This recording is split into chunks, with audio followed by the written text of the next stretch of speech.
Sejam muito bem-vindos à conferência online do PSD e da JTC de Lousada. Conferência esta subordinada ao tema da saúde pública versus economia local. Como sabemos, vivemos tempos verdadeiramente difíceis, tempos que têm ceifado milhares de vidas, que têm feito o desespero verdadeiramente dos profissionais de saúde, famílias inteiras e até de muitos jovens no nosso concelho e, como sabem, infelizmente em todo o país. Temos hoje connosco dois oradores muito especiais, cada um deles com um currículo totalmente distinto, com uma experiência de vida distinta, mas que, estou certo, serão bastante enriquecedores para a discussão desta noite. Temos connosco o Dr. Ricardo Batista Leite, com quem tive o prazer de partilhar 2 mandatos na Assembleia da República, é um bom amigo de velhos tempos e que tem sido, de resto, um rosto mais importante do Partido Social Democrata em tudo o que são posições técnicas e políticas acerca desta triste pandemia que tanto nos tem afetado. E temos também connosco o Dr. Paulo Ramalho, que é um autarca experiente, que é vereador na Câmara Municipal de Maia e que tem sido responsável por levar a cabo e desenhar todo um conjunto de medidas fundamentais para o desempenho da economia local no Concelho da Maia. E, portanto, espero, efetivamente, e tenho a certeza que esta será uma conferência bastante enriquecedora para os lousadenses e para todos aqueles que nos possam assistir e participar nesta conferência.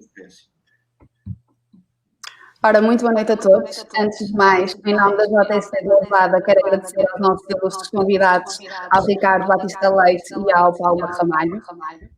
Vivemos tempos atípicos, tempos que contrariam a própria essência da juventude, tempos em que nos é vedado a convívio social, a proximidade e a partilha. Mas hoje os jovens sofrem, essencialmente, mais do que quaisquer outros tempos e uma ausência de certezas face ao seu futuro. Se é verdade que, por um lado, esta situação pandémica na ótica da saúde pública nos condiciona a nossa própria juventude em tudo que ela abrange, não é menos verdade que, em termos de emancipação jovem, esta acarreta efeitos secundários que apenas agravam a juventude lousadense já está mergulhada há imenso tempo. De certeza relacionada com o acesso ao primeiro emprego, de certeza relacionada com planos de estudo e trajetos de uma vida de cada um. Daí termos um conjunto com o PSD, o gosto de poder estar aqui perante estes dois oradores e percebermos a zona limítrofe entre a proteção da nossa saúde, das nossas vidas, versus garante um futuro verdadeiramente social-democrata, que é isto, que é um futuro em que aqueles jovens sabem que aqueles que mais trabalham e que mais se esforçam podem almejar uma vida melhor, desde que a economia nos valha. Portanto, vamos lá. Eu começaria então com o Ricardo Batista Leite, e aquilo que pedi ao Ricardo, no fundo, é que faça aquilo que também sabe. Um diagnóstico sobre a situação, um diagnóstico ou um comentário sobre aquilo que foi feito e aquilo que falta fazer, ou aquilo que poderia ter feito. Isso de facto é verdade, como alguns especialistas dizem, que infelizmente o nosso governo tem andado atrás de prejuízos em vez de planear devidamente os efeitos desta pandemia para que a possa contrariar. E depois, naturalmente, o Ricardo Batista Leite dar a palavra ao Dr. Paulo Ramalho, porque, como sabem, relembrando aqueles que nos estão a assistir à conferência, que o grande objetivo deste nosso debate e desta nossa reflexão é perceber esta tal linha ténue que separa a saúde pública e a sua defesa daquilo que também é a saúde das famílias, que é o seu garante, o seu sustento e de como forma é que aqueles que têm um pequeno negócio, que vivem dele, possam também ultrapassar esta fase difícil. Portanto, Ricardo. Muito obrigado, Simão. Eu, se calhar, pedi aos colegas só para porem isso em mute, assim já deixa de haver o eco, e eu começo por agradecer ao querido amigo Simão. Como já lembraste bem, vivemos uns mandatos bem profícuos em nome do país na Assembleia da República, e onde também cultivamos a nossa amizade. A Cristina, enquanto Presidente da JSD, tens a sorte de ter um Presidente do PSD que parece um jovem, mas já não é tão jovem como já foi.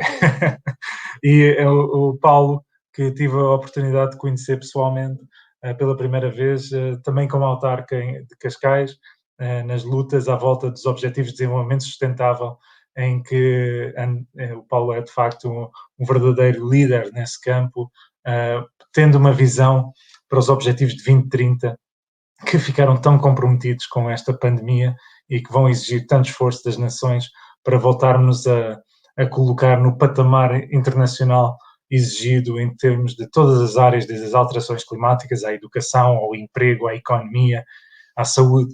E, portanto, aquilo que é o desafio que me lançam hoje, que eu agradeço muito, só tenho pena de não estarmos todos juntos, pessoalmente, mas fica aqui o desafio para pós-Covid o podermos fazer. Aquilo que eu creio, e a única coisa que eu discordo com esta iniciativa é com o título, em que não é saúde versus economia, é saúde e economia. Esta pandemia coloca a saúde e a economia na mesma moeda, são duas faces da mesma moeda.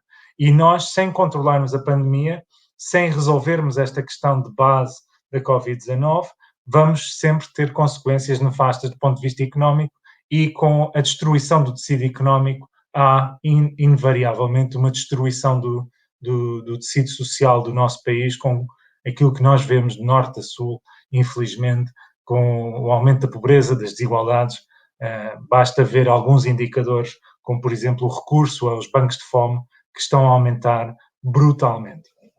Dito isto, e procurando responder ao teu desafio, Simão, na realidade, eu creio que todos reconhecem que o país falhou, devia ter evitado esta vaga, era evitável.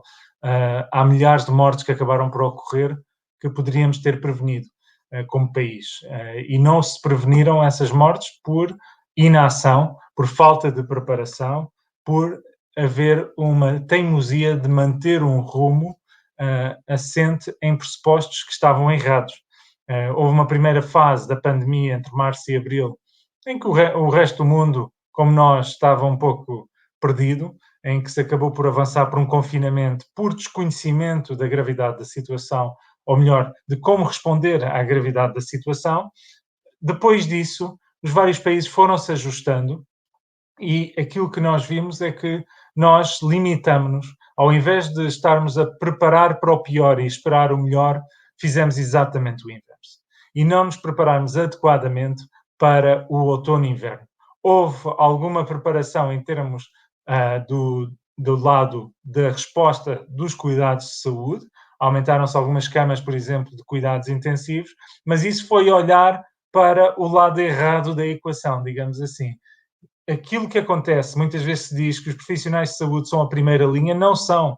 Os profissionais de saúde que estão nos hospitais, e eu tenho estado com os meus colegas como voluntário, é precisamente a última linha, que quando tudo o resto falha, aparecem os doentes em estado moderado ou grave no contexto do hospital. Infelizmente, muitos deles acabam internados, alguns desses acabam em cuidados intensivos e, como temos visto, acabamos por ter demasiadas mortes, particularmente este último mês foi particularmente trágico. Dito isto, então, se a equação estava errada, estávamos a olhar para o lado errado da equação, que era ao nível da resposta dos cuidados de saúde, é porque nós devíamos ter estado a focar naquilo que era a prevenção. Nós fomos alertando para isto várias vezes, o PSD, devo dizer, quase num ato de desespero pela ausência de capacidade da parte das entidades governamentais para ouvirem a nossa voz, depois de uns múltiplos reptos desde abril. Nós até lançamos um documento por via do Conselho Estratégico Nacional do Partido em novembro, 11 de novembro, salvo erro, 2020, em que elencamos um conjunto de medidas em que a primeira, eram 7 eixos estratégicos para uma mudança radical da estratégia de abordagem da Covid-19, em que o primeiro eixo estratégico era, basicamente, testar, identificar e isolar como prioridade absoluta. E, enfim, temos estado a bater nesta tecla. Ontem, o professor Manuel Carmo Gomes, na reunião do Infarmed, partiu a loiça, de certo modo, ao dizer isto de uma forma muito clara, e hoje, finalmente, parece que está a ter as repercussões que nós gostaríamos que tivesse tido no decorrer do verão, e que se nós tivéssemos mudado a estratégia no decorrer do verão, nós não teríamos tido o inverno que tivemos e teríamos evitado muitas das mortes. E não estou a dizer isto apenas com base em pressupostos teóricos. Basta compararmos com outros países semelhantes a Portugal. Veja-se o caso da Dinamarca, um país europeu com uma fronteira terrestre como nós, rodeado por mares como nós, que basicamente testou sistematicamente desde abril 4 a 5 vezes mais do que nós, tem uma política de testagem sistemática e repetida em contextos de alto risco, de exposição, contexto escolar, contexto de lar, e que teve sempre uma estratégia de rastreamento em 24 horas e de isolamento de casos ativos e suspeitos, de modo a evitar que surjam surtos, ou seja, atuando preventivamente. A grande diferença entre nós e os dinamarqueses, ou os sul-coreanos, ou a população de Singapura, foi basicamente nós andarmos sempre a correr atrás do vírus, enquanto que eles estiveram sempre um passo à frente do vírus. A grande diferença é que a Dinamarca basicamente tem mantido, do ponto de vista macroeconómico, o seu país a funcionar. Foram tomando algumas medidas estratégicas de restrições regionais, locais, tomaram a decisão de alargar as férias escolares do inverno, do Natal, de modo a diminuir os números de contactos, mas nunca pararam verdadeiramente a sociedade desde abril.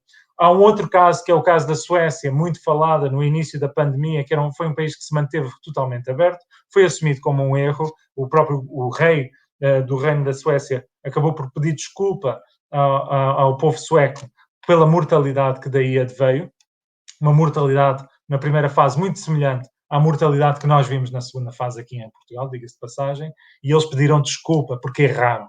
E não só erraram, mas, à boa maneira escandinava, aprenderam com os erros.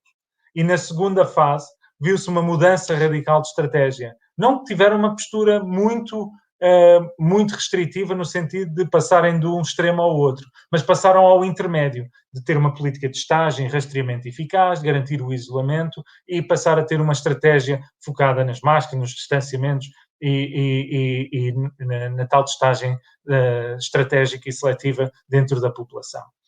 Dito isto, nós, do ponto de vista económico, estamos a pagar o preço, portanto, da impreparação e da falta de capacidade de prevenção do crescimento da Covid-19. E com isto tudo nós acabamos por usar uma ferramenta que tem um efeito brutal, como eu disse, do ponto de vista não só económico, mas social. Porque o confinamento, eu odeio os confinamentos, acho que é uma má estratégia, mas é na realidade a última estratégia, é a bomba atómica quando tudo o resto falhou. E foi o que aconteceu. Nós tivemos em novembro uma subida brutal de casos, depois os casos começaram a descer no final de novembro, início de dezembro, mas foi uma descida artificial, como viemos a saber, porque houve uma descida objetiva do número de testes realizados, houve uma mensagem errada e uma libertação das medidas restritivas durante o Natal que permitiram a passagem entre concelhos e que fomentou, no fundo, um aumento brutal do número de contactos.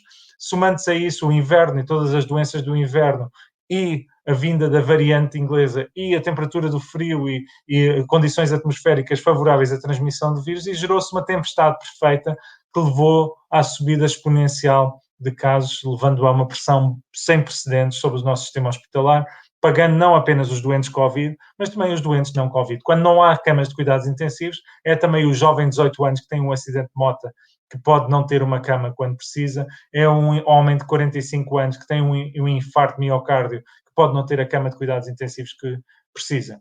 E, portanto, agora, olhando para esse passado, é fundamental apreendermos as lições daquilo que falhou para não repetirmos esses erros no futuro. Há mais uma lição que é importante, que foi quando se levantaram as medidas restritivas em abril, no dia 4 de maio, mais precisamente, nós levantamos como país essas medidas restritivas em todo o território nacional. Também foi um erro e levou, como se lembrarão, a um crescimento exponencial de casos durante os meses de junho e julho na área metropolitana de Lisboa, a tal ponto que os ingleses acabaram por colocar Portugal na lista negra dos corredores aéreos, comprometendo brutalmente o turismo do Algarve, que basicamente não tinha casa, era um dos sítios mais seguros da Europa e foi altamente prejudicado por essa política. E, portanto, nós não podemos, agora que estamos nesta fase de confinamento, voltar a levantar de uma forma cega em todo o território nacional. Termos um conjunto de métricas que vamos usando do ponto de vista regional, em que se baixarmos ao nível abaixo daquelas métricas em termos do RT, em termos do número de casos, em termos do número de internamentos e doentes em cuidados intensivos, se estivermos abaixo desses limiares, podemos levantar essas restrições. Se nos estivermos a aproximar e ultrapassarmos esses limiares, podemos aumentar as medidas restritivas e fazer isto sem grandes atrasos, sem demorarmos muito, ao mesmo tempo que aumentamos brutalmente a testagem, particularmente em contextos de alto risco, entre pessoas que têm maior exposição, atendimento ao público, atendimento na restauração e hotelaria e serviços.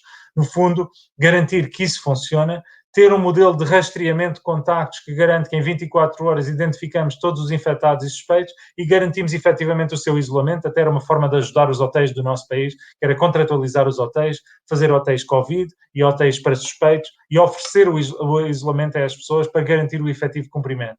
Porque se nós fizermos isto, podemos ter alguns milhares de portugueses no âmbito de um contrato social que podemos assumir entre todos, em que essas pessoas ficam 15 dias isoladas, mas o país continua a funcionar, as escolas continuam a funcionar, a economia continua a funcionar. Não o fazer e continuarmos em confinamentos ioiô é a pior estratégia. Termino com aquilo que é a grande esperança, que são as vacinas. Já percebemos que a vacinação é um instrumento que pode funcionar. Começamos a ter sinais de grande esperança de Israel, que já vacinou uma parte importante da sua população.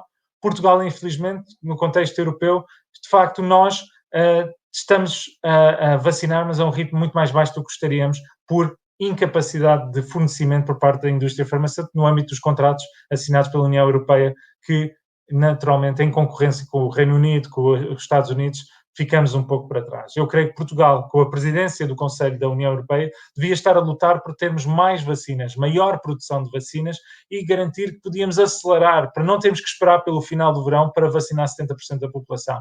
Com a vacinação de 70% da população adulta, nós podemos ambicionar voltar a abrir a sociedade de uma forma a permitir interações gradualmente no sentido da nossa normalidade pré-pandémica. São desafios gigantescos que temos pela frente e que têm custos, mas os custos são muito mais baixos do que os custos económicos e os custos sociais que terão de andarmos de confinamento em confinamento com as consequências devastadoras que tem toda a população.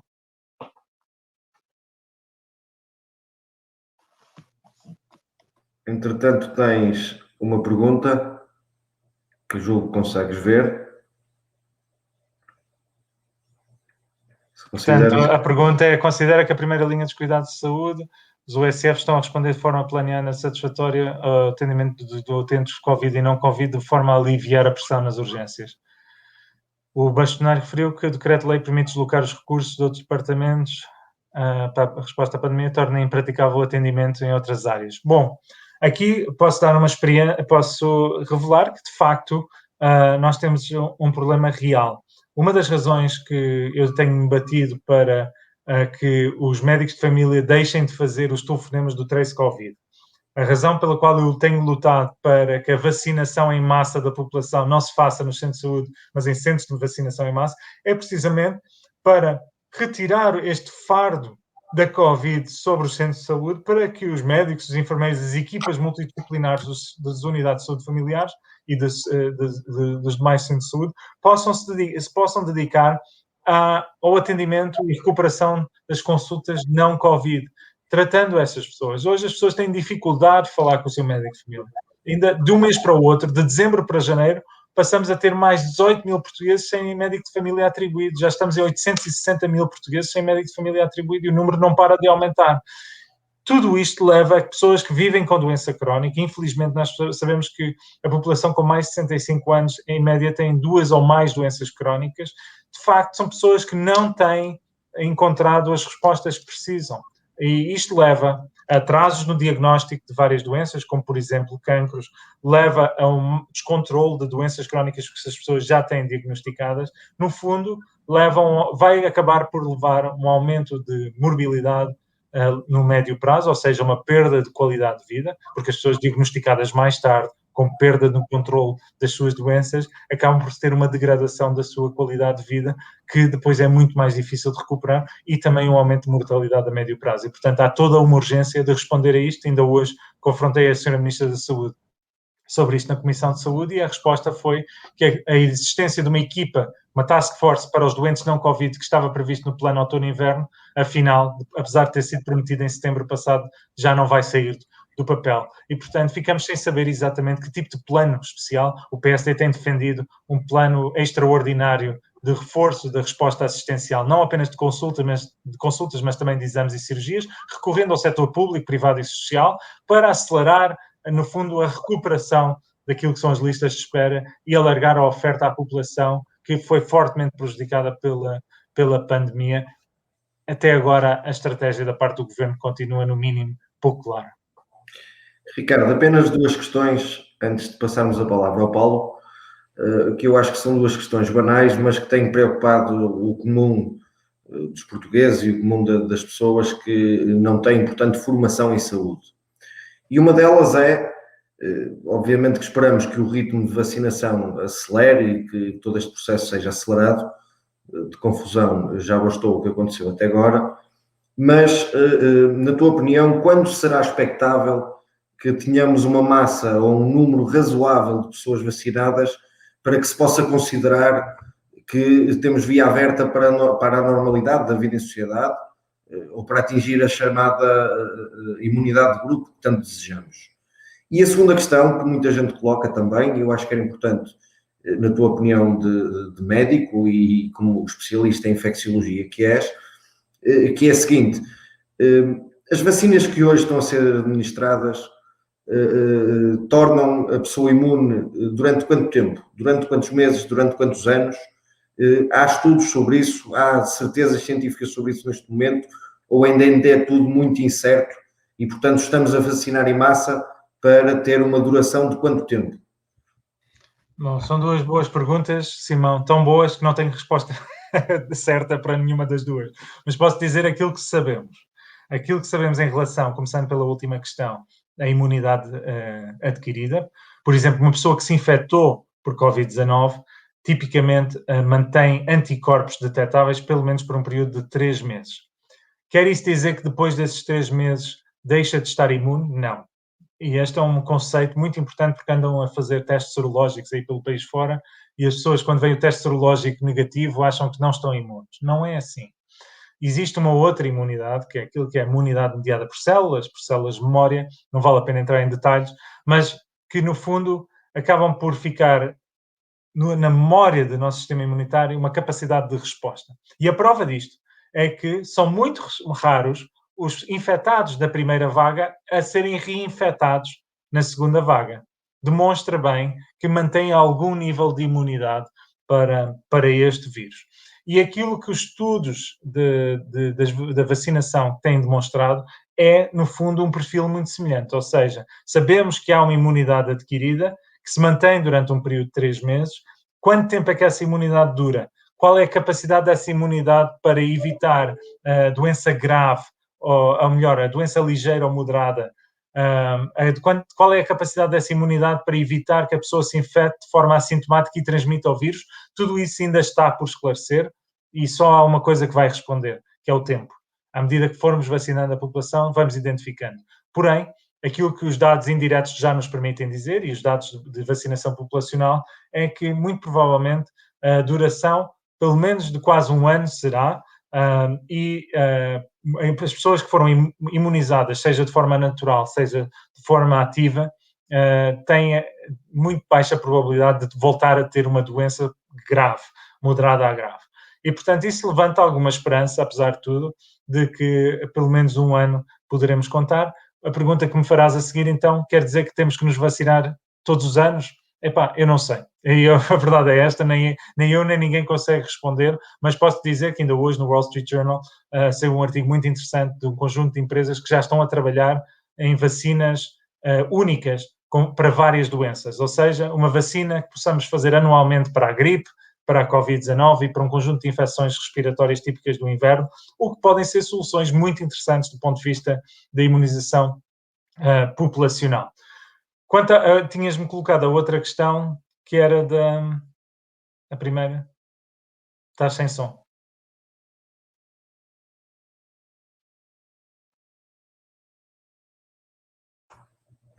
Estava a perguntar, que estava obviamente relacionado com isto, que é para quando será expectável um regresso à vida em normalidade. Exato.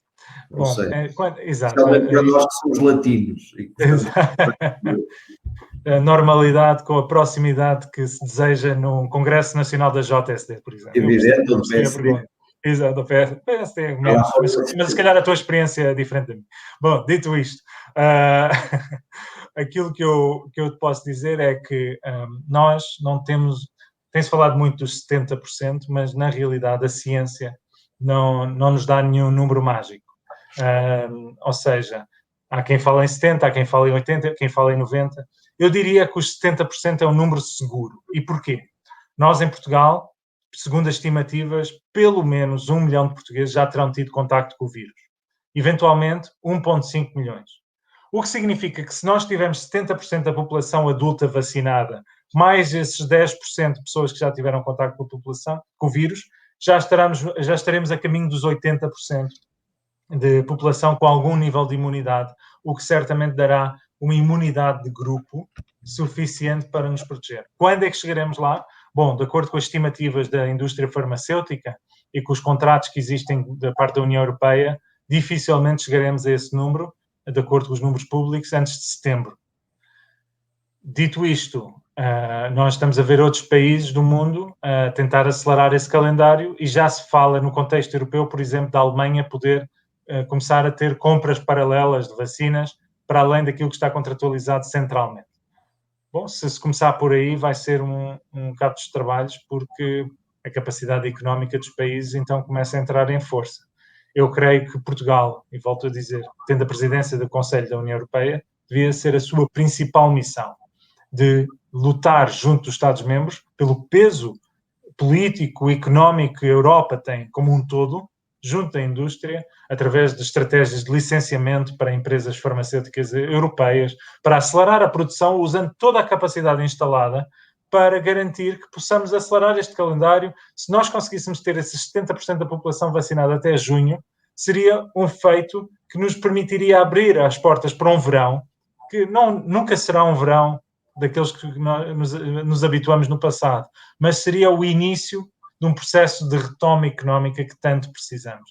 Pensar que vamos passar mais um verão, o nosso turismo, com toda a indústria de serviços parado, é absolutamente devastador. Eu não consigo imaginar as consequências que isto pode ter para o nosso país, e ainda hoje vi um estudo muito assustador sobre a forma como Portugal está a ser impactado do ponto de vista do turismo e como isso está a ter um impacto direto na nossa economia e, portanto, eu diria que isto é uma questão de importância estratégica, de soberania, se quiserem, garantir a retoma do nosso país, e depende muito da vacinação.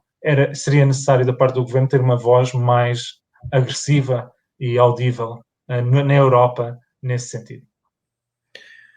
Ricardo, eu tenho aqui apenas mais uma pergunta para ti. Eu tenho duas depois. Tiago Mendes. Exatamente, uma dessas era a pergunta do Tiago. Pronto, o Ricardo consegue ver, e o Tiago perguntou a um jovem médico que perguntou que em relação à vacinação, sabemos que há muitos jovens estudantes na área da saúde, em estágios hospitalares, e que não estão inseridos nos grupos prioritários da vacinação. Qual é a sua opinião relativamente a isto? Bom, aquilo que nós temos defendido, o PSD já entregou até uma pergunta formal por via da Assembleia da República sobre esta matéria. A meu ver, e aquilo que eu tenho defendido, é que estudantes das ciências da saúde, não só médicos ou estudantes de medicina, mas todos aqueles que são estudantes de ciências da saúde, que estejam em anos formativos que exijam um contacto direto com doentes, ou seja, que estejam em situação equiparada aos seus tutores, aos profissionais de saúde, devem ser equiparados também eles a profissionais de saúde. Sendo profissionais de saúde considerados prioritários, a nosso ver, também haveria benefício, porque no final do dia, a ideia de se vacinar primeiro os profissionais de saúde é porque são potenciais vetores de transmissão do vírus. Ora, nada distingue aqueles que são estudantes que andam a ver doentes daqueles que são os profissionais que andam a ver doentes. Exatamente. Pronto, e uma segunda pergunta que tenho, lá está, direcionada para a juventude. Sabemos que a essência dos jovens prende-se muito com a socialização, sendo que esta socialização vai contribuir para o seu desenvolvimento de cada um, individual. Portanto, Sabemos também que esta pandemia e todas as regras que vieram inerentes à mesma vieram fazer com que esta socialização não fosse permitida. Portanto, tendo isto em conta, de que forma é que este impedimento pode ou não afetar, ou se já está a afetar a saúde mental dos jovens, isso poderá vir a ser um problema de saúde pública num futuro próximo, e sim, que medidas é que poderão ser adotadas, neste caso, num nível mais local, para tentar combater este problema? É indiscutivelmente um dos grandes problemas com que nos vamos enfrentar, aliás, já estamos a enfrentar.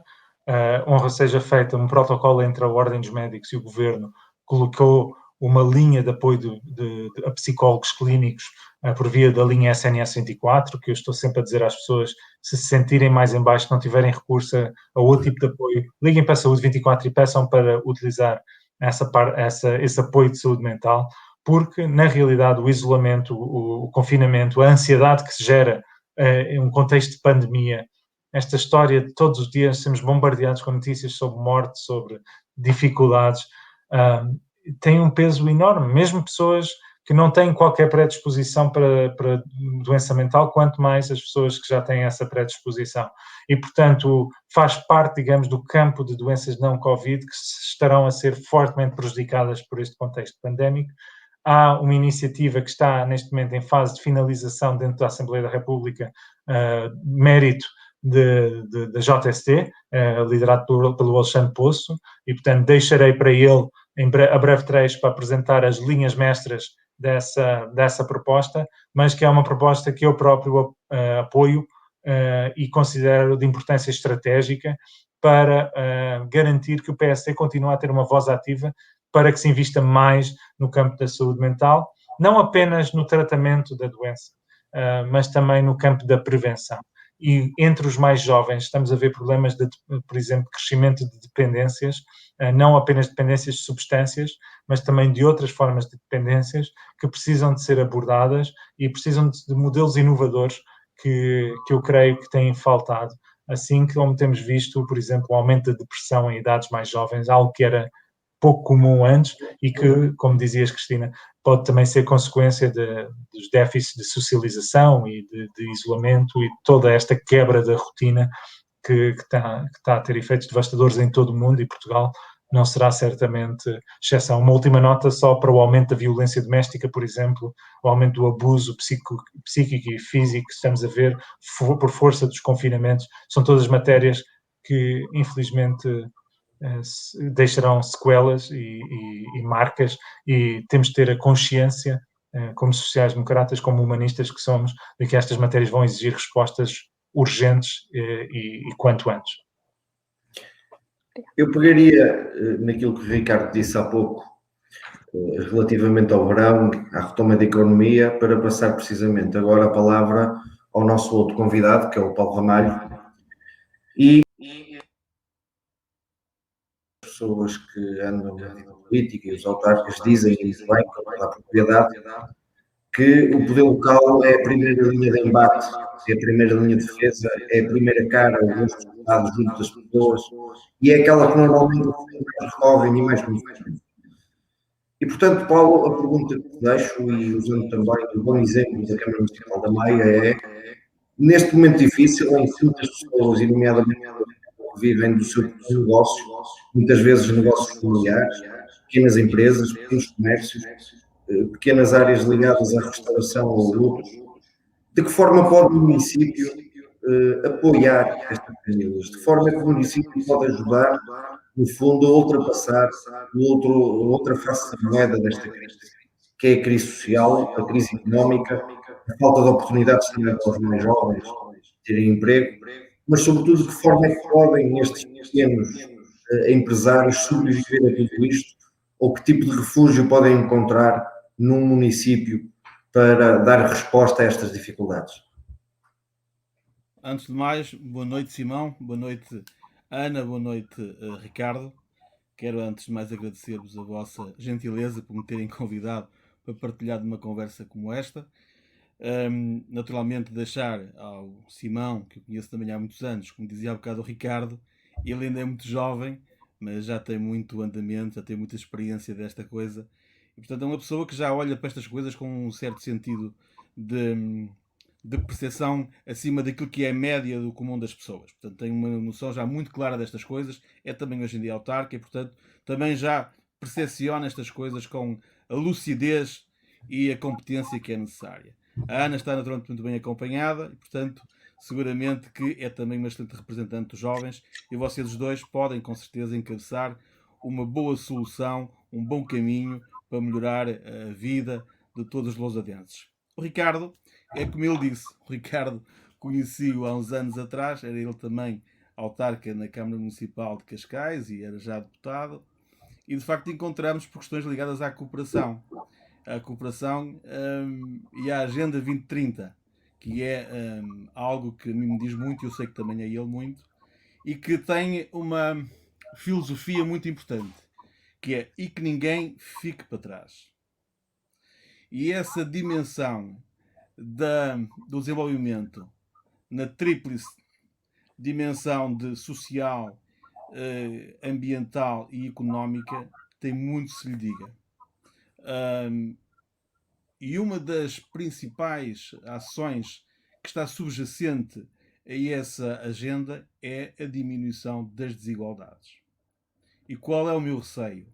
É que no final disto tudo nós tínhamos andado para trás. Ou seja, nesse sentido, as desigualdades tenham aumentado. E as desigualdades seguramente podem ter aumentado não só à escala global, à escala mundial, mas também dentro da Europa e também dentro dos nossos territórios. Dentro da Europa, ainda há bocadinho falava muito bem o Ricardo, a questão das vacinas. Ainda bem que a União Europeia, que a Comissão Europeia tomou ela própria essa vontade, essa liderança de comprar as vacinas e promover a sua distribuição entre os países da União Europeia. Porque se isso por acaso não tivesse acontecido, os países com mais dinheiro seguramente que iam ter essa capacidade de comprar mais vacinas e administrá-las à sua própria população. Daí que as desigualdades é, infelizmente, uma das consequências que pode sair, infelizmente, de todo este filme por que estamos a passar. Dizer o seguinte, é como dizes, os territórios, ou melhor, não é os territórios, os municípios, as freguesias, são, digamos assim, as entidades mais próximas das pessoas, mais próximas do território. E numa qualquer dificuldade, a quem é que as pessoas vão procurar? É efetivamente aos autarcas. É ao Presidente da Junta, é aos membros da Assembleia de Freguesia, inclusive, é ao Presidente da Câmara, é aos vereadores, é àquelas pessoas com quem contactam todos os dias. E a verdade é que isso acontece hoje mais do que acontecia, acontece da mesma forma. Mas deixemos dizer uma coisa. Na primeira parte da pandemia, quando nós mal conhecíamos a doença, todos nós nos lembramos do que é que aconteceu. O primeiro ataque forte da pandemia é nos lares. Foi nos lares. Quem foi que esteve em primeira instância na resolução do problema? Pois bem, foram os municípios. Foram os autarcas. E há bocadinho falava, por exemplo, o Ricardo Batista Leite na questão de se, por exemplo, encontrar soluções de alojamento como hotéis para alojar pessoas com Covid. Pois bem, aqui na Maia, por exemplo, foi exatamente aquilo que aconteceu. A economia, que é o pelouro que eu tenho também na Câmara Municipal, tem íncito o turismo. E uma das primeiras coisas que fizemos na Câmara Municipal foi, de facto, pôr o turismo à disposição do pelouro da saúde para que nós pudéssemos encontrar, em primeira instância, alojamento local ou alojamento em hotéis para os profissionais de saúde que precisamente tinham receio de vir para as suas famílias e poder infectar as suas famílias, não é? É evidente, as pessoas não queriam ir para casa e, portanto, preferiam ir para outros locais. E nessa sequência, a páginas tantas, perante a necessidade de ter que evacuar lares inteiros das suas instalações, nós encontramos precisamente uma unidade hoteleira onde temporariamente alojávamos essas pessoas. E, portanto, essa ideia do Ricardo Batista Leite faz todo sentido, porque, por um lado, estamos a promover a nossa economia local e, por outro lado, estamos a resolver um problema que era um problema grave. Não foi o Estado que resolveu este problema. Em alguns municípios, é verdade, o Estado apareceu para resolver o problema. Mas em muitos municípios como o da Maia, o Estado não veio resolver o problema. O Estado esperou até ao limite que a Câmara Municipal encontrasse uma solução para resolver o problema. E assim foi. E fizemos a nossa obrigação, sem nada de especial. Assim teve que ser. Mas, há bocadinho, dizia o Ricardo algo muito importante, que tem muito a ver com a confiança. Quando nós não conhecemos a coisa, e nós inicialmente não conhecíamos o vírus, nós víamos aquelas imagens na televisão do que se passava na Alemanha, na Espanha, na França e particularmente na Itália, e nós vivíamos assustadíssimos. Nós vivíamos muito assustados.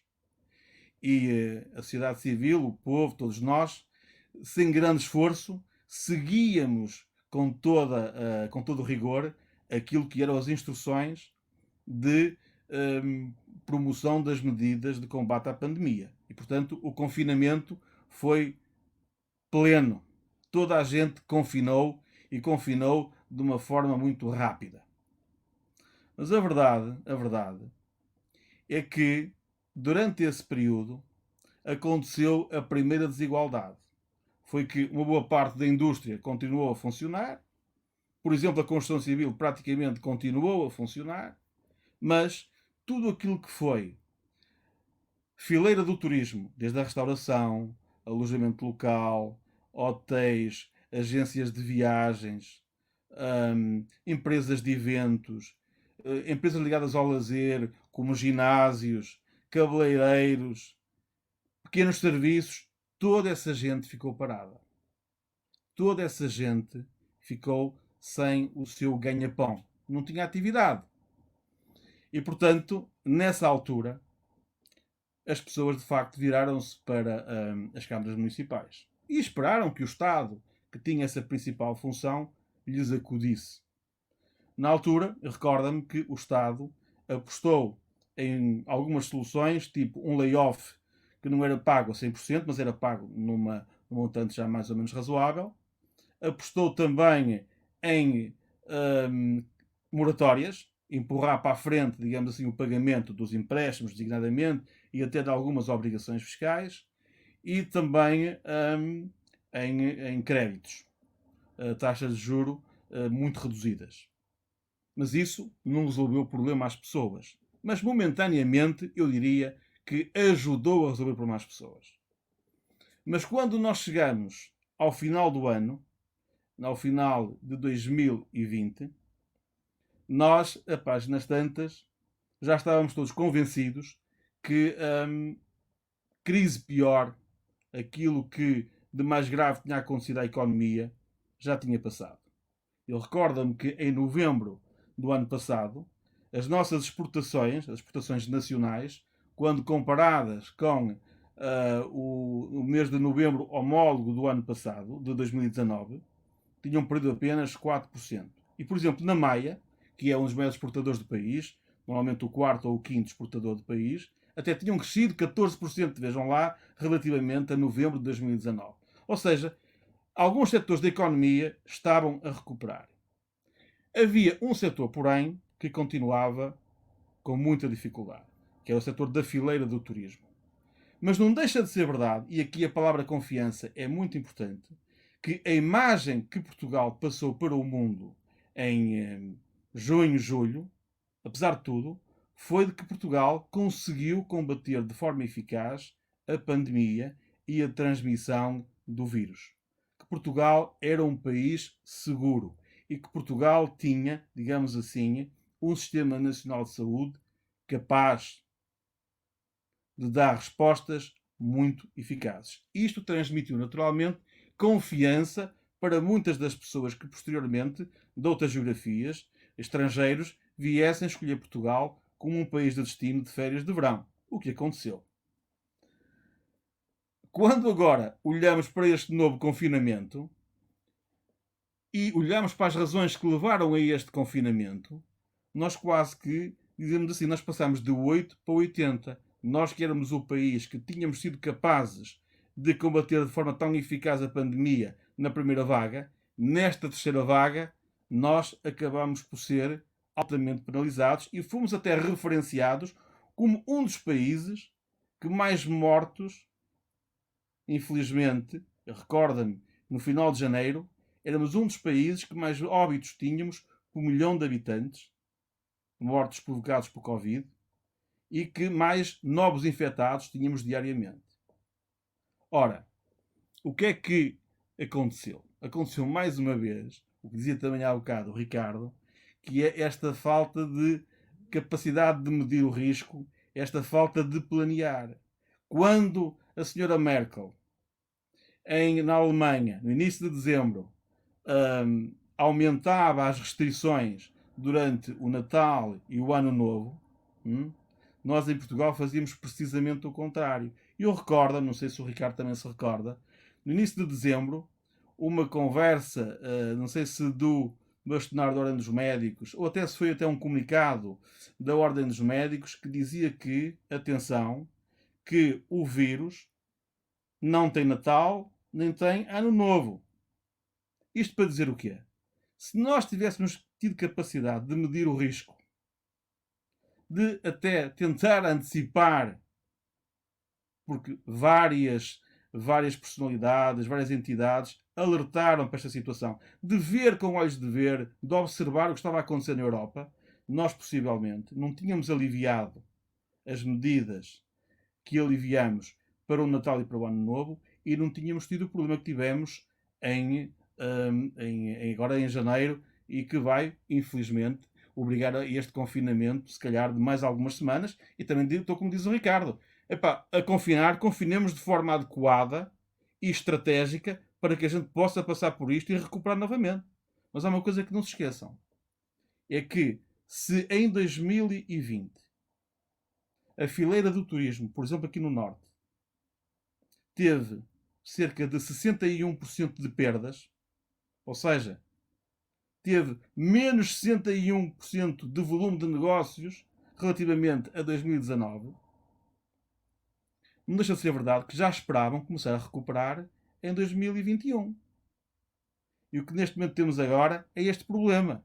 É que, possivelmente, a restauração e o comércio a retalho não conseguirá abrir antes do final do mês de março e a abertura seguramente vai ser progressiva. E eu pergunto, quem é que vai ser capaz de manter estas empresas e este emprego em atividade? É que podem ter a certeza. Muitas das pessoas que estão neste momento em layoff simplificado, muitas das pessoas que estão em layoff simplificado, que é pago nesta altura a 100%, seguramente, quando terminar o layoff, eu tenho muita pena dizer isto, não vão recuperar o seu emprego. Vão diretamente para o desemprego. Da mesma forma que eu não tenho dúvidas que muitas das empresas que neste momento estão a beneficiar das moratórias, quando tiverem novamente que pagar os seus empréstimos e as suas obrigações fiscais, vamos ver se elas vão ter capacidade de se manterem. Dizia alguém um dia destes, acho que até era do PSD, que nós fomos dos países da Europa que menos gastamos em termos de orçamento / PIB, que menos gastamos em apoio às empresas. A França gastou cerca de 5% do PIB e a Alemanha 8% do PIB, e Portugal teria ficado à volta dos 3%. É evidente que eu sei que Portugal não tem a mesma capacidade económica que a Alemanha nem que a França, mas a verdade é que isto vai tornar a nossa economia seguramente mais débil. E essa desigualdade dentro da Europa, dentro dos países europeus, vai mais uma vez ficar em benefício dos países mais ricos e colocar Portugal como um país ainda mais pobre. E, portanto, e concluindo agora a questão direta que me fez o Simão. Simão, isto é muito claro. Nós, na primeira fase da pandemia, tomámos logo 3 ou 4 medidas que foram essenciais. Primeira medida foi baixar o custo da água, quer para as famílias, quer para as empresas. Baixar a tarifa dos resíduos. Isentámos imediatamente as taxas para a publicidade, para as esplanadas, para os mercados e feiras. Esta gente das feiras tem sido muito penalizada. E se é verdade que as pessoas que atuam nas feiras e nos mercados com a venda de produtos frescos, legumes, frutas, hortícolas, essas ainda conseguem ter atividade, toda aquela fileira de feirantes que vendem outro tipo de bens não considerados essenciais estão em casa, sem qualquer tipo de rendimento, não é? E, portanto, nós, municípios, dentro daquilo que eram as nossas pequenas competências nessa matéria, fizemos o que pudemos. Mais, suspendemos o pagamento dos parquímetros na cidade. Criamos um fundo de emergência social na ordem de 1 milhão de euros, que abarcava inclusive o pagamento de medicamentos, alimentação e outro tipo de despesas às famílias mais frágeis. E quando nós julgávamos, no final do ano, que já tínhamos feito uma boa parte da nossa obrigação, percebemos que, de facto, a crise a que tinha sido sujeita essa fileira do turismo e, particularmente, repito, restauração, alojamento, hotelaria, cabeleireiro, depois a gente ligada ao lazer, os ginásios, os bares, as discotecas, que estão sem trabalho há muito tempo, muito comércio a retalho, resolvemos criar um programa de apoio à economia local.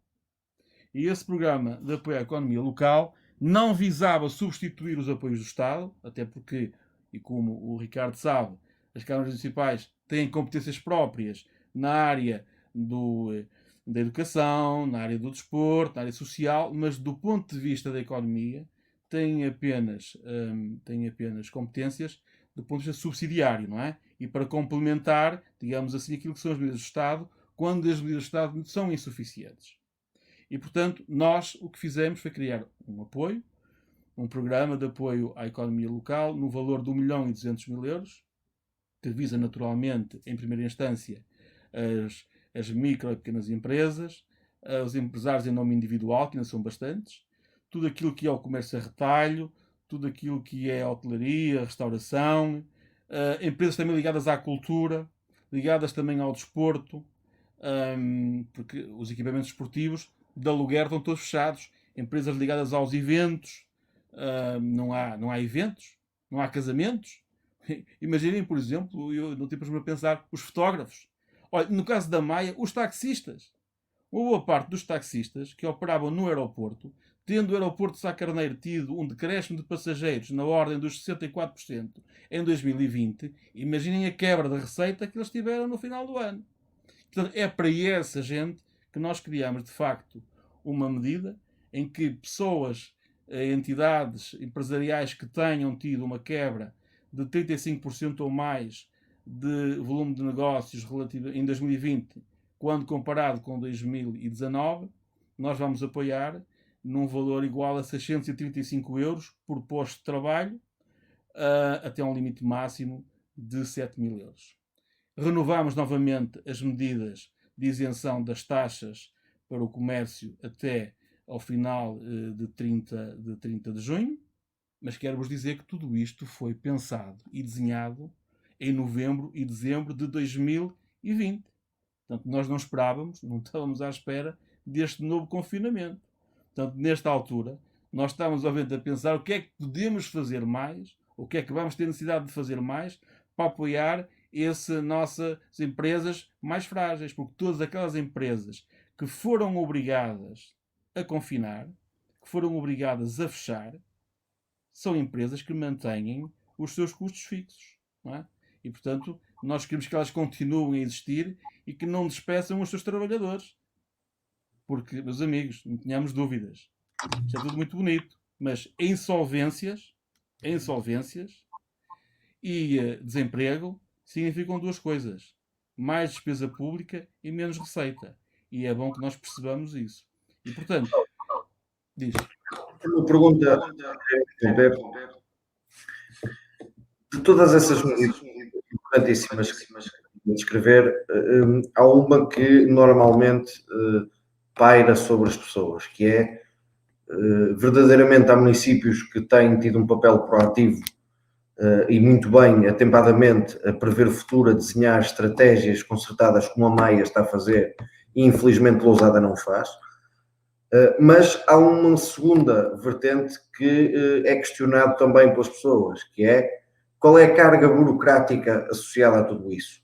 A Maia teve a capacidade de criar um gabinete de crise, a Maia criou um link direto para que as pessoas possam aceder e que possam tentar agilizar essas ajudas em tempo útil, porque ainda há dias diziam na televisão um conjunto de empresários que verdadeiramente assistiram aos anúncios de apoios concedidos pelo Estado, mas que a forma de tempo útil de acesso a esses mesmos apoios era de tal forma penosa e morosa que quando a ajuda vier já não havia, portanto, empresa para salvar.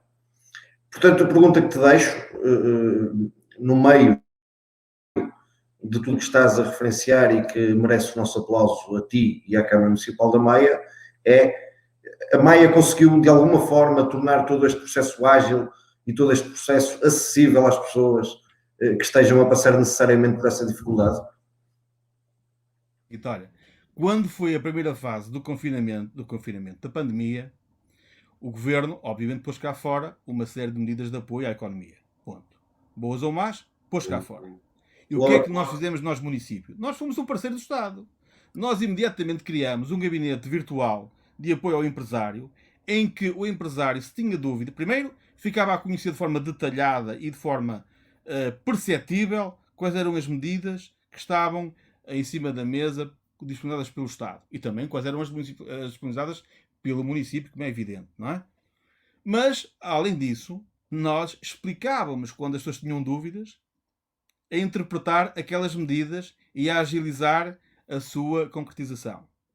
Mas, agora, o que é que nós fizemos? Obviamente que nós não podemos deixar de cumprir com aquilo que são os procedimentos obrigatórios que o próprio Estado impõe, mas aceder a uma medida dessas, como tu falaste, é muito simples. Nós temos uma plataforma no nosso site institucional em que as pessoas de forma digital fazem o seu pedido, juntam a documentação que é pedida, têm dúvidas, colocam as dúvidas, estão respondidas de forma muito rápida e nós, obviamente, depois de aprovada a candidatura, rapidamente disponibilizamos o dinheiro, que será pago em 2 tranches. Uma primeira tranche, portanto, logo um mês após a aprovação da candidatura, e a segunda tranche 2 meses depois. De forma muito simples, nada burocrático e, obviamente, não posso deixar de cumprir ou de promover o cumprimento daquilo que são as regras básicas da transparência e do rigor que a própria administração fiscal impõe. Isso não há dúvida. Mas de forma simples e muito pouco burocrática. Ou seja, está desburocratizado ao máximo, digamos assim. Isso não tenhas nenhuma dúvida. Deixa-me dizer uma coisa. Nós tínhamos, inclusive, isto é engraçado porque esta conversa tem muito interesse para ver o que é a volatilidade dos tempos de hoje. Em dezembro, nós tínhamos desenhado uma grande campanha de promoção do consumo no comércio local, na nossa restauração e nos nossos hotéis. Pronto para começar no dia 1 de fevereiro. Pois bem, agora com este confinamento e com esta impossibilidade das pessoas circularem na rua e poderem frequentar a restauração e o nosso comércio local, vamos nós ter que empurrar isso mais 2 ou 3 meses. E tenho a certeza que aquilo que o município da Maia está a fazer, estão a fazer outros municípios melhor que podem e sabem, e dentro daquilo que são as suas capacidades económicas e financeiras. Porque eu não tenho dúvidas que não haja nenhum vereador, nenhum presidente de Câmara, nenhum presidente de Junta que passe na rua e que olhe esse confronto com as dificuldades do seu povo e não tenha vontade de dar respostas imediatas. Isso é intuitivo, isso é algo que eu acho que todos fazem e cada um faz na medida da sua capacidade, da sua competência e da sua disponibilidade financeira. Mas não tenho dúvidas nenhumas que o autarca tenha esse sentido de responsabilidade e de pertença a essa missão. Paulo, 2 perguntas. em consequência daquilo que disse. Uma delas é, pronto, com a consequência destes pequenos negócios fechados, pequenas médias empresas, que normalmente eram a porta de entrada para alguns, para muitos jovens, de que forma é que as autarquias locais podem combater este entrave à emancipação jovem? E sendo a segunda pergunta, em consequência também dos apoios que referiu, perguntar se, dada a situação de desemprego, tanto dos pais como de alguns trabalhadores estudantes, faz ou não sentido um reforço da verba municipal para bolsas de estudo alargada a todos? Sabendo nós que já é difícil o acesso ao ensino superior, em consequência com esta situação pandémica ainda se torna pior ainda, e pondo em causa, claro, a conclusão ou não dos estudos dos jovens. De maneira. Um autarca responsável todos os dias pensa como é que há de encontrar melhores soluções de vida para os seus habitantes, para os seus munícipes. E, portanto, nós não deixamos de continuar a trabalhar na captação de investimento que crie postos de trabalho e postos de trabalho com alguma qualificação para que possa representar valor para as famílias. E, portanto, estamos nesta pandemia, neste contexto de crise económica e social, mas aqui na Maia, designadamente, quer eu, quer os meus colegas, continuamos a trabalhar todos os dias no sentido de encontrar mais investimentos que criam mais postos de trabalho. Isto é uma ambição de todos os dias, não parou com a pandemia. E não se esqueçam que aquilo que são problemas para muitas empresas são oportunidades para outras. Por exemplo, na área digital, eu e todos nós percepcionamos que as oportunidades multiplicam-se. Eu acho que hoje em dia um informático tem um valor como nunca teve. Aliás, até é difícil às vezes encontrarmos, digamos assim, um profissional da informática para as nossas empresas, para as nossas instituições. Agora, é evidente que também temos essa obrigação de medir as coisas. Todos os dias nós somos confrontados com os novos problemas. E essa questão que tu levantaste é verdade. Se nós começamos a percepcionar que temos problemas acrescidos nas famílias, que têm dificuldades em pôr os seus filhos a estudar, nós temos a obrigação de encontrar soluções para isso. Ainda recentemente, os meus colegas de educação, a minha colega de educação, lançou um programa de aquisição de tablets para disponibilizar às famílias que não tinham capacidade de dotar os seus filhos de meios informáticos para que eles pudessem ter aulas online. Portanto, isso é, digamos assim, uma missão de todos os dias. Nós temos sempre que medir e ver. Por exemplo, uma das coisas que nós temos pensado para fazer nos próximos tempos é criar espaços de coworking para que os jovens possam começar a criar o seu próprio emprego e a trabalhar no seu próprio emprego sem grandes custos. Isto não é preciso vir a pandemia para nós trabalharmos desta maneira. Isto é uma coisa que está na nossa cabeça, está na nossa estratégia e, obviamente, que nós temos que acompanhar aquilo que são as necessidades diárias da nossa população. E se nós dizemos que nós autarcas temos essa capacidade de identificar melhor os problemas do território e das pessoas, porque estamos mais próximos, e também de desenhar políticas que deem respostas a essas necessidades, temos que ser consequentes. Não é? Portanto, a questão que tu colocas é verdadeira. Nós somos obrigados a encontrar soluções, seja quais elas forem, às vezes em parceria com outras empresas, porque, por exemplo, hoje em dia trabalhar em rede é muito importante. Eu, por exemplo, conheci o Ricardo no âmbito de uma rede, de que era o município dele, que era o meu, fazia parte, que era a rede de cooperação para o desenvolvimento, que era uma rede ligada à cooperação internacional, mas que permitiu que nós, autarcas de diversos municípios, pudéssemos trocar uma série de experiência e de conhecimentos para podermos replicar nos nossos territórios. A Maia, por exemplo, tem uma participação muito ativa numa organização chamada Eixo Atlântico. O Eixo Atlântico, do Noroeste Peninsular, é uma associação transfronteiriça de municípios do norte de Portugal e da Galiza. Pois bem, é evidente que nesta altura, muitas das soluções que estamos a desenhar são soluções comuns aos problemas da Eurorregião, dos municípios da Galiza e dos municípios de Portugal. E essa partilha de conhecimento e de experiências faz a gente andar quilómetros para a frente, avançar muitos quilómetros para a frente, com muito menos dinheiro, com muito menos recursos, que é também uma coisa que eu acho que falta aos municípios portugueses. É essa capacidade de partilhar conhecimento, de partilhar experiências, ao fim e ao cabo, de contribuir para que a gente possa fazer mais com menos.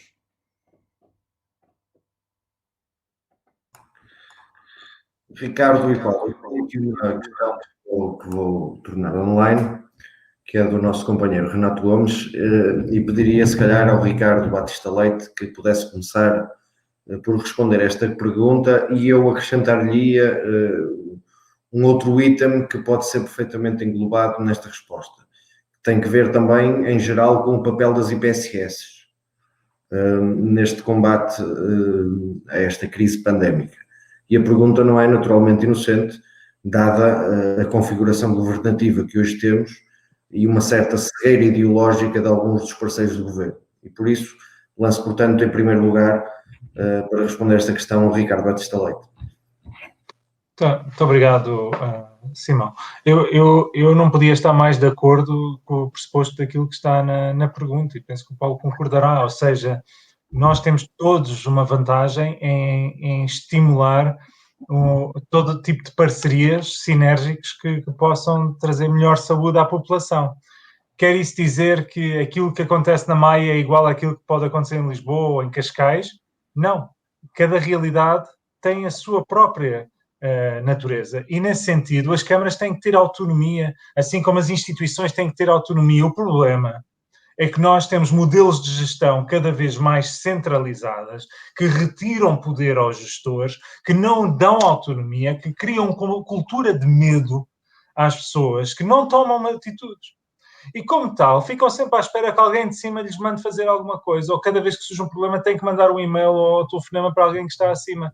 Vivi muito isto, enquanto autarca também, e é uma cultura contra a qual nós, como sociais-democratas, como humanistas, como crentes no modelo de subsidiariedade, devemos lutar por inverter.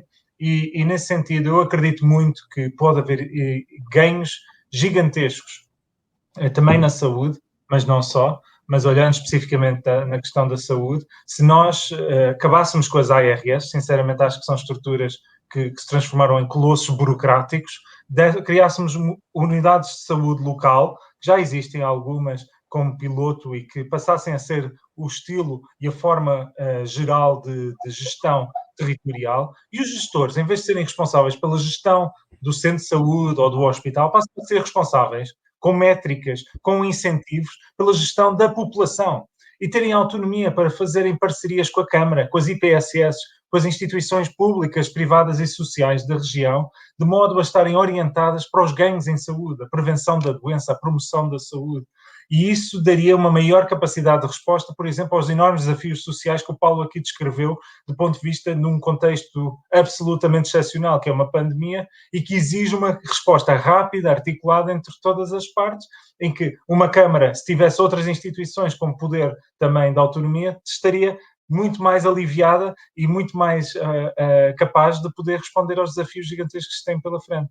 E, portanto, quanto mais poder pudermos dar às pessoas no terreno, quem está pronto e próximo dos cidadãos, eu creio que todos podemos beneficiar. Aliás, quem já foi autarca ou quem é autarca sabe bem que é o maior desafio que alguém pode, é o cargo mais desafiante que se pode exercer na política, de facto, porque quando algo corre mal no Parlamento, como deputados, estamos ali no Palácio de São Bento, é difícil lá chegar, para muitos portugueses. Agora, quando algo corre mal na nossa terra, nós sabemos que poucos minutos ou horas depois estão-nos a bater à porta quando somos vereadores ou presidentes de Câmara ou membros de uma Assembleia de Freguesia, onde eu também comecei. E, portanto, eu creio que todos temos que valorizar o poder local de outra forma e perceber que, de facto, o poder, a política, existe para as pessoas e não o contrário. Paulo, a mesma questão. Consegues-me ouvir? Ok. Deixa-me dizer o seguinte. O que disse o Ricardo é exatamente como ele disse, não é? Muitas das vezes a nossa ambição esbarra com a nossa incapacidade, não é de encontrar a solução para o problema, é de conseguir concretizar essa solução. Eu vou dar aqui um exemplo muito concreto. Quando, portanto, tivemos na primeira vaga, nós conhecíamos muito mal a doença, não é? Muito mal a doença, nós estávamos assustados, como eu disse há bocadinho, o sentimento era de susto, de medo, de receio. E, portanto, a primeira crise grave que nós sentimos aqui na Maia, por exemplo, e aqui municípios também aqui à volta do Porto, do Grande Porto, foi a crise nos lares. E, portanto, o que acontece é que os jornalistas imediatamente apareciam com as televisões, com as câmaras de filmar, à porta do lar e queriam entrevistar, era o Presidente da Câmara. Pronto. Como o Presidente da Câmara tivesse alguma responsabilidade direta pelo problema dos lares. Mas é evidente que não houve nenhum de nós que virasse as costas, todos nós resolvemos o problema. E, muitas das vezes, resolvemos o problema até recebendo um agradecimento público por parte dos responsáveis da Segurança Social, do Governo e tudo isso. Até com promessas que mais à frente nós vamos depois pagar os vossos custos, não se preocupem e tal, isso vai-se tudo resolver. É evidente que não nos chegou dinheiro nenhum e também não estamos à espera disso, fizemos aquilo que é a nossa obrigação. Mas vou-vos dar aqui um exemplo do que é a nossa vontade e essa nossa vontade não poder ser concretizada. A páginas tantas, coloca-se a questão: quanto tempo é que vai durar este problema? E inicialmente, não sei se se recordam, havia quem dissesse, bem, isto se calhar 3 meses e tal. Então nós começamos a preparar medidas para 3 meses. De facto, a verdade é que a isenção, ou não é a isenção, a redução do valor do preço da água e dos resíduos, fizemos para 3 meses, porque julgávamos que, quando chegasse ao final de junho, a coisa estava calma, tudo estava a funcionar e essa capacidade de articular o funcionamento da economia com o combate à pandemia ia estar a correr sobre rodas sem nenhum problema. Então, tínhamos a ideia, queremos pôr a ideia em curso e a certa altura alguém se lembra, bem, cuidado, há uma entidade reguladora, que é a ERSAR, e nós não podemos baixar o preço da tarifa sem a autorização da ERSAR. Ora, toca a contactar a ERSAR. Mas aquilo é tudo complicado, ninguém responde, não sabe se podemos e tal. A páginas tantas, o que é que a gente faz? A gente reduz mesmo o preço da tarifa e depois, se a ERSAR vier fazer questões, vier fazer perguntas, a gente diz, olha, meus amigos, tempos de exceção exigem medidas de exceção. E lá resolvemos o problema. E sobre esta matéria, agora deixa-me só dizer uma coisa que não tem a ver exatamente com o que estávamos a falar, mas é importante que eu o diga. Quando eu falava há bocadinho nas assimetrias, nas desigualdades se poderem acentuar até do ponto de vista dos territórios no nosso país, isto é verdadeiramente verdadeiro. Porque nem todos os municípios são proprietários dos seus serviços de abastecimento de água. Portanto, a Maia e alguns municípios puderam mexer na taxa, na tarifa do preço da água e dos resíduos, porque nós nunca concessionamos esses serviços e, portanto, nós dependemos só de nós. Mas mesmo assim, ainda dependemos da ERSAR, que tinha que nos dizer se autorizava ou não autorizava, que numa situação de exceção, de estado de emergência, de confinamento, se podíamos ou não descer a tarifa. Bom, quem melhor sabe se tem ou não tem condições económicas para o fazer do que o município, que é proprietário do sistema, não é? Portanto, é como dizes, Ricardo, de facto, essa cultura de tudo tem que ser decidido, tudo é para desconfiar dos municípios, não é em benefício das populações em situações dignamente desta. E agora, desculpa lá qual era a outra pergunta, que agora eu de vez em quando entusiasmo com isto, porque quando nós vemos isto com muita... Sabes que eu vivo isto todos os dias. E isto parece que não. Todos os dias eu tenho que conviver com isto. Eu e quem anda como eu nesta vida, não é? Eu vou colocar, eu compreendo. Eu vou voltar a colocar aqui a questão e que tem que ver com a gestão em saúde, nomeadamente dos centros de saúde por parte das autarquias, como um papel, ou seja, o novo modelo de gestão da isso é evidente. municipalização da saúde. A saúde não é obviamente a minha área, nem a minha tutela. E ver a correlação disto também com o papel das IPSS neste capítulo. Olha, eu vou-te dizer duas coisas sobre isso. A primeira nota é o seguinte. Vamos lá ver. Houve um momento em que os municípios recebiam, ou as câmaras municipais, todos os dias,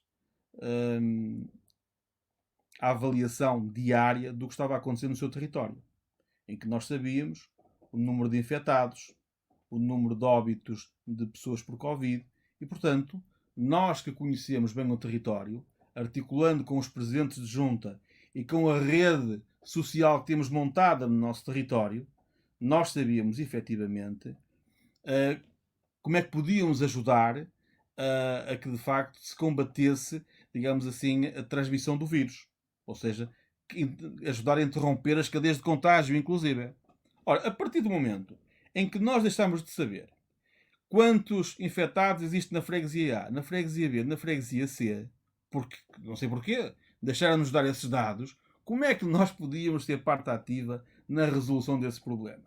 Por exemplo, eu tutelo também a empresa de gestão dos resíduos, da recolha dos resíduos.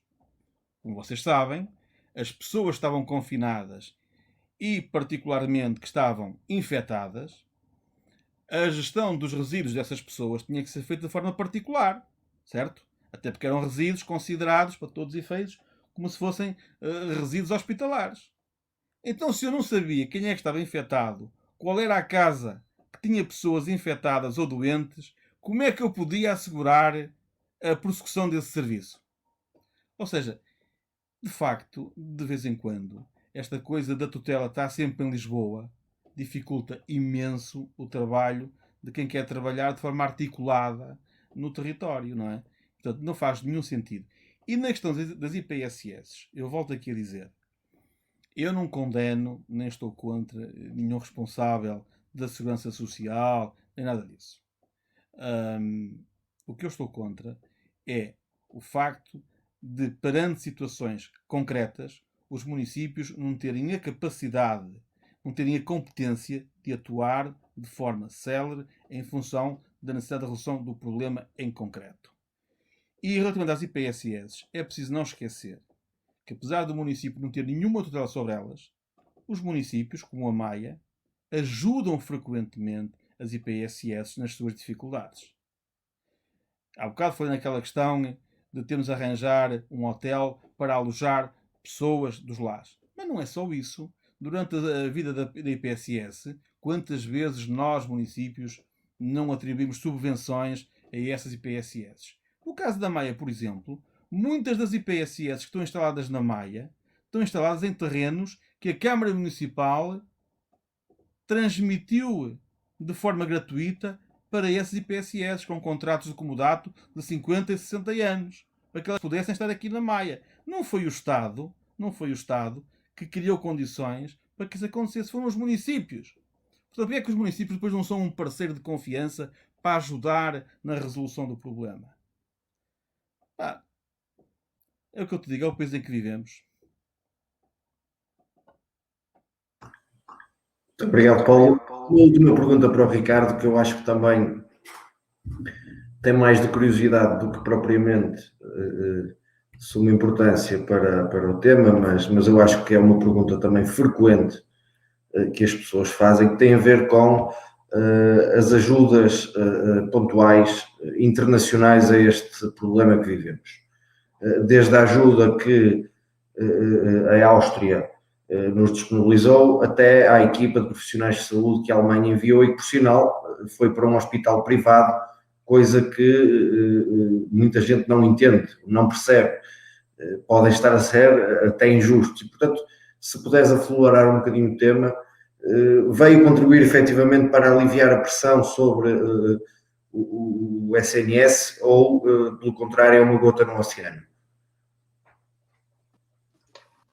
Bom, Simão, a verdade a resposta é sim às duas questões, ou seja, é uma gota, mas sem essa gota o oceano ficava um bocadinho mais pequeno, ou seja, a quantidade de necessidades que nós temos neste momento no Serviço Nacional de Saúde é brutal, a gravidade da situação do ponto de vista de cuidados intensivos, enquanto que é a principal via de resposta da equipa médica, dos médicos militares alemães, que vieram a Portugal e que trouxeram com eles 50 ventiladores e outro equipamento médico, é uma enorme ajuda, no sentido em que estávamos num momento em que arriscávamos a não ter camas, ponto.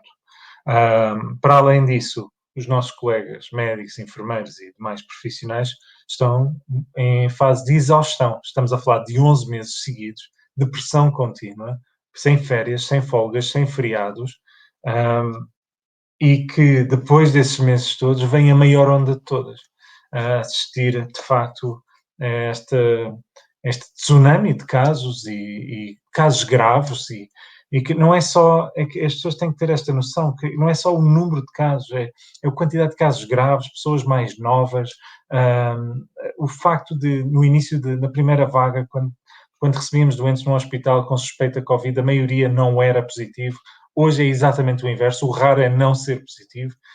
Pneumonias Covid em pessoas com 40, 50, 60. De facto, a situação é muito exigente. E vai continuar a ser exigente durante esta e as próximas semanas. O mês de fevereiro vai ser muito, muito desafiante. De facto, o governo recusou o apoio da Áustria, de poder receber doentes,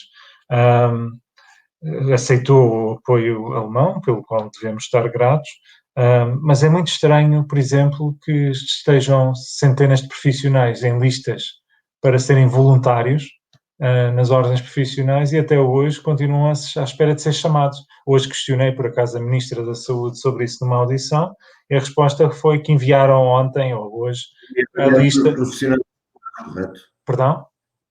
Nomeadamente os profissionais que se reformaram recentemente. Também, mas não só, e que se queriam oferecer para serem voluntários no contexto do Serviço Nacional de Saúde e disseram que mandaram ontem ou hoje para as administrações regionais de saúde para verem como podiam alocar. Quer dizer, 11 meses envolvidos. 11 meses envolvidos, agora é que vamos começar a mobilizar os voluntários, 11 meses envolvidos que vamos começar a testar massivamente, 11 meses envolvidos é que vamos resolver os problemas de rastreamento. Mais vale tarde do que nunca, é um facto, mas é preciso assumir-se que se falhou e que o custo humano de não se ter preparado o inverno é brutal e tem responsáveis. E não nos podemos esquecer disso. E quando mais adiante, depois de passarmos esta fase muito difícil, o país tem a obrigação ética e moral de fazer uma avaliação de todos aqueles que estiveram envolvidos neste processo e na gestão desta pandemia. Porque Portugal, não basta dizer que fomos pior em termos de número de casos ou de mortalidade, foram vidas que foram ceifadas, como tu disseste logo no início, Simão. Quanto ao facto dos alemães terem sido alocados ao Hospital da Luz, a justificação que foi dada é que a equipa trabalha exatamente como equipa, são militares que estão habituados a trabalhar em conjunto e que o Hospital da Luz conseguiu providenciar condições mais rapidamente, digamos assim, para permitir um espaço físico com condições técnicas para poderem trabalhar. Tenho ouvido de parte dos profissionais do SNS alguma estupefação, porque é que não houve um esforço de poder alocá-los, até simbolicamente, diga-se de passagem. Eu creio que todos nós, quer dizer, temos alguma dificuldade em entender isso.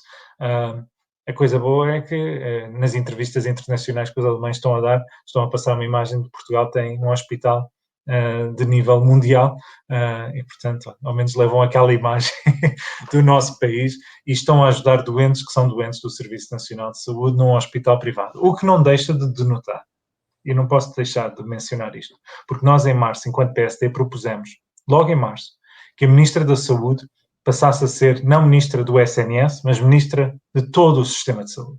E que fizesse um acordo entre o setor público, privado e social para passar a gerir o sistema como um todo, neste contexto de absoluta exceção que é uma pandemia. De modo a garantir que os doentes não Covid, os doentes com infartos, com AVCs, com outras doenças crónicas, doentes oncológicos, não deixassem de ter as respostas que precisavam de exames, de consultas, de cirurgias, e pudessem ser, por exemplo, atendidos no setor privado, enquanto o setor público ia respondendo aos desafios da Covid-19.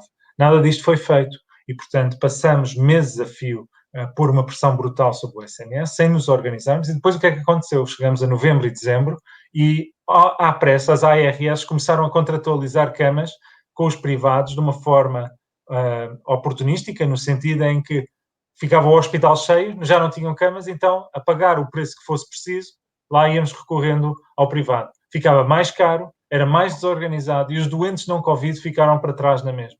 foram milhões de consultas, milhares de cirurgias e exames que não foram realizados e, por causa disso, vamos verificar muitos problemas. A Cristina falava na questão da saúde mental, são problemas de saúde mental, são cancros que não foram diagnosticados. Só nos primeiros 6 meses da Covid-19, da pandemia, houve 20 mil cancros que não foram diagnosticados face ao período homólogo. Ora, não são cancros que desapareceram. O vírus da Covid-19 não cura o cancro.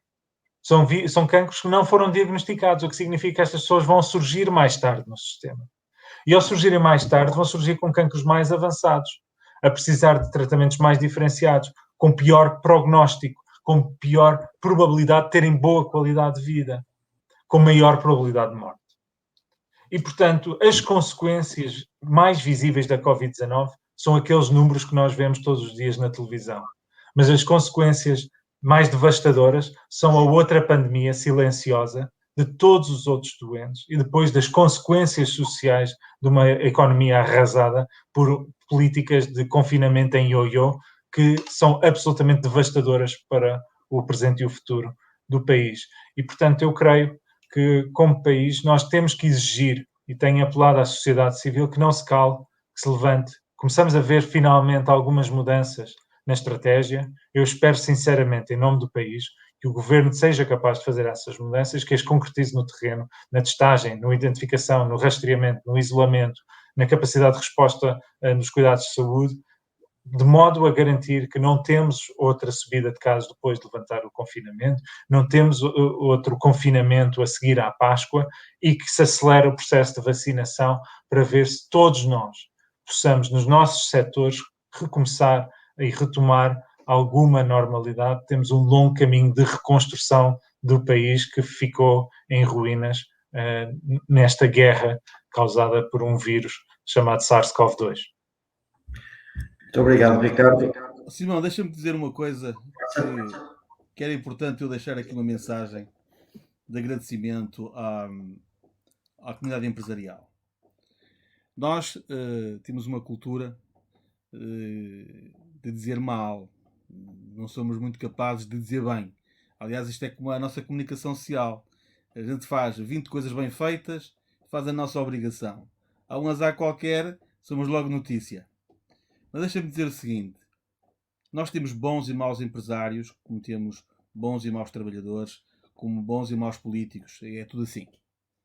Mas eu devo dizer que um território sem bons empresários é um território pobre. Porque quem verdadeiramente dá conforto às famílias são as empresas, que criam postos de trabalho e, quando conseguem remunerar de forma justa esses postos de trabalho, estão de facto a construir territórios sustentáveis e a promover bem-estar nas famílias. E ajudam no desenvolvimento do território pagando os seus impostos. Sem impostos não é possível promover desenvolvimento, construir infraestruturas. E, portanto, no caso aqui da Maia, nós estamos sempre muito reconhecidos ao nosso tecido empresarial, porque eu nunca me esqueço de dizer isto. Habitualmente, em condições normais, 12% das nossas receitas correntes advém da derrama, que é um imposto sobre o lucro tributável das empresas. E quero dizer também que muitas destas empresas foram essenciais e importantes no combate a pequenas sequelas da crise económica e social que a pandemia criou. Muitas empresas foram elas que transformaram as suas linhas de produção para produzir máscaras, para produzir viseiras, até gel. Nós vimos empresas a fazê-lo. E muitas dessas empresas não quiseram depois um tostão pela disponibilização desse material, desse equipamento. Eu vi redes de empresários a fazerem responsabilidade social à séria com a sociedade.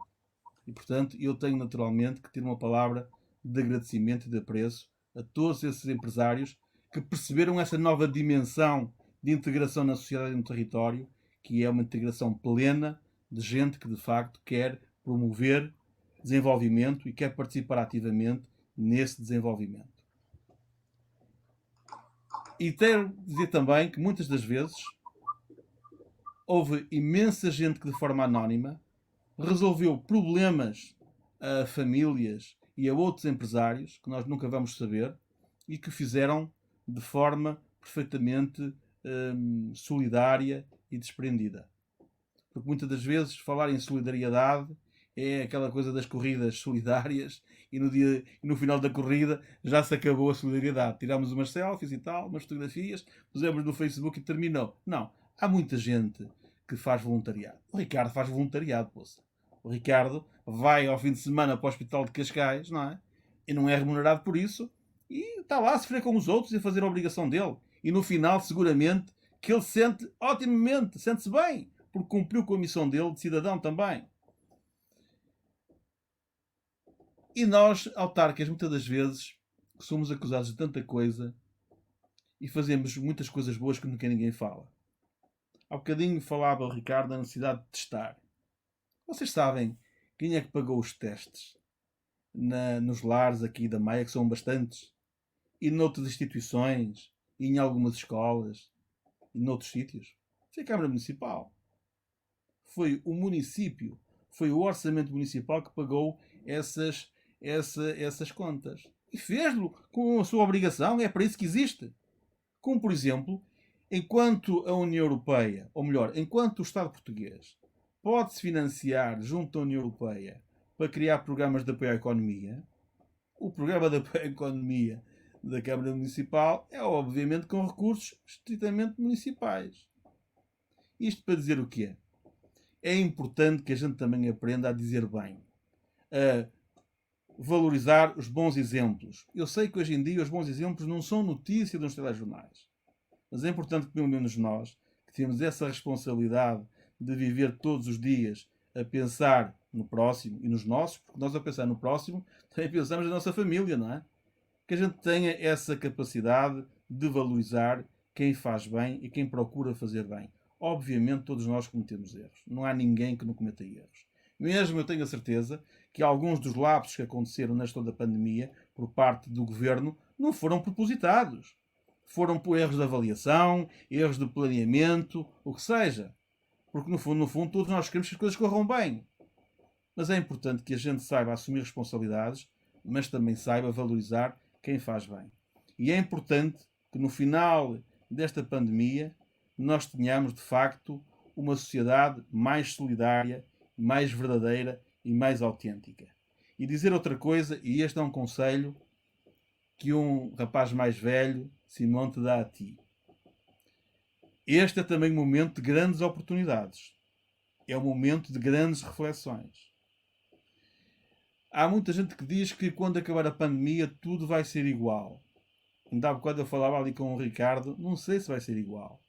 Porque se calhar, como dizia o Ricardo, no futuro vamos ter o espectro, ou o medo, o receio, de virem outras pandemias. Porque no passado os vírus viajavam de barco. No tempo da peste espanhola, da gripe espanhola. Hoje não. Eles viajam de avião. Não é? E nós hoje temos verdadeiras autoestradas, não é? A andar de avião. Mas também há uma outra coisa que eu quero dizer. Eu espero que o teletrabalho e esta capacidade da gente agora comunicar sem ser de forma presencial, nós comunicamos agora todos os dias por videoconferência, que também não nos torne mais egoístas, mais distantes, menos capazes de avaliar as dificuldades dos outros, que é outro problema que pode acontecer. Mas o digital também é uma grande oportunidade. Por exemplo, a economia na Maia tem o turismo. Epá, o que é que eu vou fazer de atividades turísticas aqui na Maia nesta altura? Olha, o digital é uma excelente ferramenta para isso. Nós continuamos a promover a nossa restauração e os nossos produtos locais, por exemplo, fazendo programas tipo, olha, bons produtos agrícolas produzidos nas nossas explorações são ótimos instrumentos para boa comida, para boa gastronomia. Para dar um exemplo, turismo industrial. Se não fosse a pandemia, eu não me tinha dedicado tanto ao turismo industrial. Agora estou a criar com a minha equipa um plano estratégico do turismo em que o turismo industrial vai ser também uma aposta do município. Ou seja, este momento também é um momento para outras oportunidades, para nós termos outro tipo de pensamentos, outro tipo de reflexões. E aquilo que não podemos fazer lá fora, podemos fazer cá dentro, reunindo, conversando, partilhando, e seguramente que nós somos capazes, digo eu, de aprender com os nossos erros. A questão do ambiente. Nunca tanto se falou de alterações climáticas. Mas nós já começamos todos a perceber que, de facto, as alterações climáticas não são histórias da carochinha, de ficção científica. São coisas reais e que nos trazem problemas reais. É um bom momento para nós começarmos a pensar em fazer coisas concretas. E como nós temos sempre aquela mania que podemos fazer as coisas de improviso, é bom que a gente reflita e saiba planear para que no final as coisas corram bem. E, portanto, este momento de confinamento também é uma excelente oportunidade para nós podermos encontrar novas soluções para novos problemas, novas respostas que vão ser necessárias. Era só este desabafo que queria deixar. Que sei que tu és um jovem com muita vontade de fazer coisas boas e coisas acertadas em prol da tua terra. E sobretudo otimista, que eu acho que faz falta de português. É evidente. E a esperança. Bom, eu antes de vos agradecer e de terminar esta conferência, tinha aqui uma pergunta que, desculpando o termo, é revestida a veneno. E é provocatória e é dirigida ao nosso amigo Ricardo Batista Leite. Eu até posso torná-la aqui pública nos comentários e que diz o seguinte: se está ou não o Ricardo disponível para tornar esta conferência um momento histórico e de compartilhar com os companheiros do PSD em Lousada e aqueles que possam estar a ver, se será ou não capaz de nos dar o gosto, a honra e o prazer de o ver candidato à capital do nosso país, que é a Câmara Municipal de Lisboa, coisa que, a título pessoal, e sei que é partilhado por muita gente, seria uma alegria imensa e uma honra. É um presente envenenado, é uma espécie de pergunta envolta em pimenta, mas que será giro ver-te responder. Bom, Simão, de facto, os jornalistas têm andado à volta desse tema. Eu devo dizer que eu tenho estado desde março, aliás, desde janeiro de 2020, focado única e exclusivamente no combate à pandemia, nas minhas várias funções. E acredita que quando durmo mal à noite e acordo à meia da noite, é pensar nisso. É o meu único foco. E, portanto, quanto a essas lutas, há felizmente muita gente com quem podem falar no partido e que se dedica a esses pensamentos. Neste momento, eu acho que temos de estar todos centrados em ultrapassar isto. É uma questão de soberania, de recuperação da nossa soberania, da nossa independência e de lutarmos pela nossa retoma económica que nós temos que trabalhar todos. Dito isto, aproveito essa pergunta para te agradecer muito, Simão. Não só pela pergunta, mas acima de tudo a ti e à Cristina pela excelente sessão que organizaram aqui, pelo debate, por terem proporcionado o reencontro com o Paulo, que já não via há muito tempo também por causa da Covid, e lanço o desafio para que assim que forem levantadas as restrições, possamos organizar um novo encontro precedido de um jantar, preferencialmente, e seguido de uma conferência presencial em Lousada, porque seria um bom sinal que estaríamos entre amigos e com a pandemia mais do que resolvida, olhando para o futuro com o otimismo e com a esperança que tu falaste e que todos nós precisamos. Muito obrigado. Pronto. Antes de finalizar, então, também quero agradecer a vossa presença, ao Paulo e ao Ricardo. Foram muito explícitos, ajudaram muita gente que está a ver. Temos que... Isto é um objetivo comum, portanto, temos que nos juntar todos para consegui-lo atingir. Sem isso, nós não vamos mesmo a lado nenhum. E pronto, este também poderá ser um exemplo da Câmara Municipal da Maia, ser um exemplo para outros municípios e para outras autarquias também, o trabalho excelente que tem feito. E só me resta mesmo agradecer e esperar pela próxima conferência que seja presencial, Ricardo, que seja presencial. Portanto, será um bom sinal e muito obrigada a todos. Eu terminaria também, não só em meu nome, mas em nome de todo o partido, para vos dizer uma coisa. É um gosto, por acaso, e é um gosto imenso, ter tido o acaso de me cruzar na minha vida política. É facto que eu vou tentando dizer que sou jovem, mas já não sou, portanto estou numa fase complicada. Mas de facto eu tive a oportunidade durante a minha vida política de me cruzar com pessoas excepcionais. As pessoas dizem que na política só encontramos gente mal formada, gente com más intenções, e uma das mensagens principais que eu gostava de passar era precisamente esta: não, eu conheci gente fantástica na política, e duas delas, desculpa Ana, estão aqui hoje como nossos convidados. Pessoas que encaram as coisas com profissionalismo, com honradez, com seriedade, e que, sobretudo, encaram as coisas com otimismo, porque é assim que eu também vejo a vida e a vida na política, e vocês conhecem-me e sabem que é verdade. Mesmo nos momentos mais difíceis, é assim que vocês encaram a vida e a política, e eu também.